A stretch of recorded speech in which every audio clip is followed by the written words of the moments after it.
সাহেব বাংলাদেশ জাতীয় দল ঢাকা মহানগর উত্তরের অন্তর্গত উত্তরা পশ্চিম থানা কর্তৃক আয়োজিত তারেক রহমানের দিক নির্দেশনায় এবং 2 বছর আগে আমাদের প্রিয় নেতা তারেক রহমান রাষ্ট্র কাঠামো মেরামতের যে একটি দফার অঙ্গীকার করেছেন তার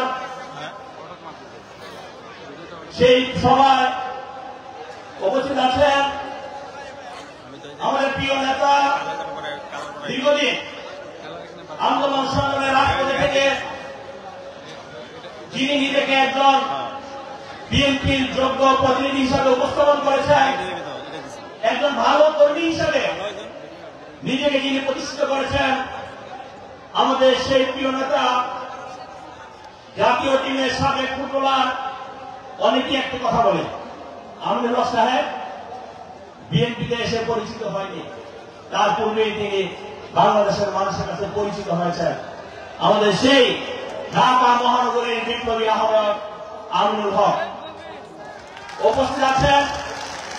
আমাদের আরেকজন নেতা যিনি দীর্ঘদিন আমাদের প্রিয় নেতা ভারপ্রাপ্ত চেয়ারম্যান জনাব তারেক রহমানের সাথে কাজ করে যাচ্ছেন, অত্যন্ত মেধাবী,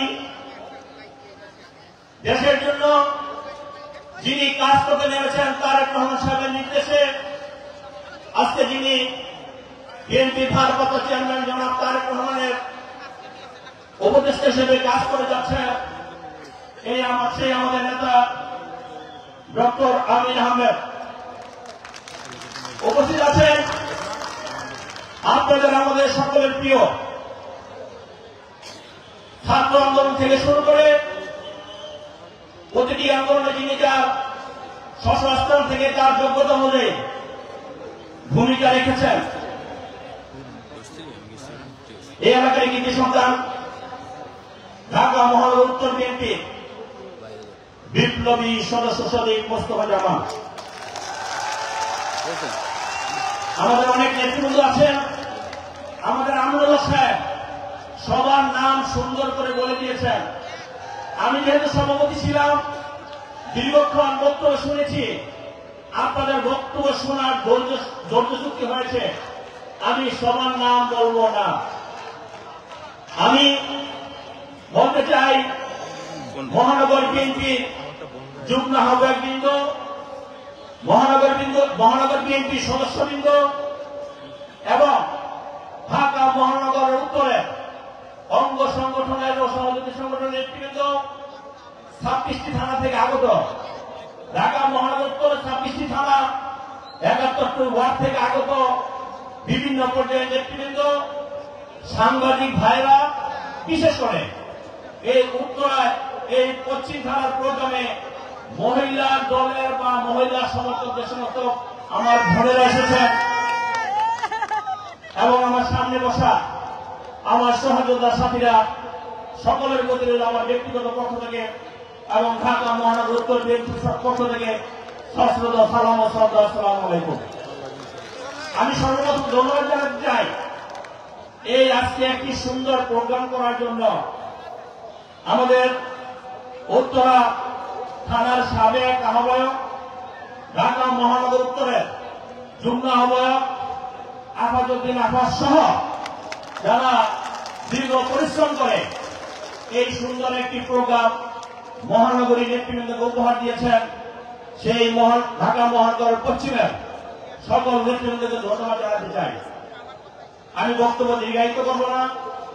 বিজয়ের মাস আমাদের কর্মশালা নিয়ে আমাদের আমিনুল হক সাহেব এবং ডক্টর মাহাদি আহমেদ সাহেব দীর্ঘক্ষণ বক্তব্য দিয়েছেন এবং বিশৃঙ্খলা এবং পর্যালোচনামূলক বক্তব্য দিয়েছেন। আমি সেদিকে দৃষ্টিগোচর করবো না, আমি সেদিকে দু একটি কথাই বলবো। সেদিকে আমি দেখেছি আমাদের 24 নম্বর একটি দফা আছে, নারী মর্যাদা সুরক্ষা ও ক্ষমতায়নে যথাযথ পদক্ষেপ করা হয়। আমি এই কথাটা এই জন্য বলতেছি, আমাদের পার্টির ভারপ্রাপ্ত চেয়ারম্যান জনাব তারেক রহমান সাহেব যথাযোগ্য পর্যালোচনা করে এই দফাটাকে লাগিয়েছেন এবং সেটার প্রমাণ আমরা পেয়েছি। এই নারীদের মর্যাদা আছে বা মর্যাদা নেই বলে বাংলাদেশের প্রথম প্রধানমন্ত্রী হয়েছে কে? আমাদের দেশনেত্রী বেগম খালেদা জিয়া। মেয়েদের ইন্টারমিডিয়েট পর্যন্ত শিক্ষা বিনা বেতনে প্রচলন করেছে কে? আমাদের দেশনেত্রী বেগম খালেদা জিয়া। আমি শুধুকে এটা বললে অনেক টাইম লাগবে, আমি শুধু একটু কথা বলবো। সেটা হলো এই গত 16 ডিসেম্বর বিজয় মাস, বিজয় দিবস উপলক্ষে মানিক মে এভিনিউতে একটি কনসার্টের ব্যবস্থা করা হয়েছিল। কারা করেছিল? তারেক রহমানের নির্দেশনায় সবার আগে বাংলাদেশ নামে একটি সংগঠন দিয়ে পার্টির ভারপ্রাপ্ত চেয়ারম্যান তারেক রহমান সাহেব করিয়েছে। আমি সেখানে ছিলাম, আমাদের নেতৃত্ব সেখানে গিয়েছিল। আমরা সেখানে দেখেছি রাত্র 11টা বাজে আমাদের নেতাকর্মীরা যেখানে ছিল, আমাদের ছাত্র ছাত্রীরা সেখানে ছিল, আমাদের মা বোনেরা সেখানে ছিল। রাত্রে 11টার সময় বাংলাদেশে এরকম জনাকীর্ণ একটি পরিবেশে কোন মেয়েরা সেখানে কনসার্ট দেখবে, সেটা অতীতে সম্ভব ছিল না।